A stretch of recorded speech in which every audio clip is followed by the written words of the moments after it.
So, gumamit tayo ng sin theta. Sin 36 over 12.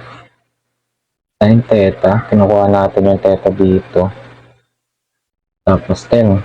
Ang nakuha natin is 29.33. Nilagay natin dito. Since dalawa na yung ating theta dito, pwede natin siyang 180 minus 36 minus 29.33. Nakuha natin is 114.67.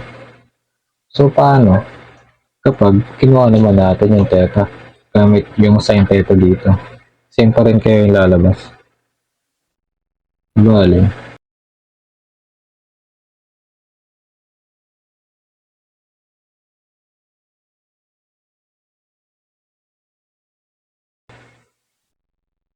$47.28.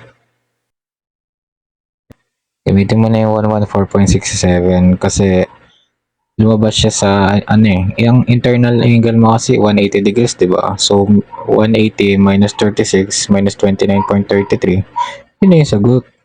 114.67, kaya yun na yung gamitin mo.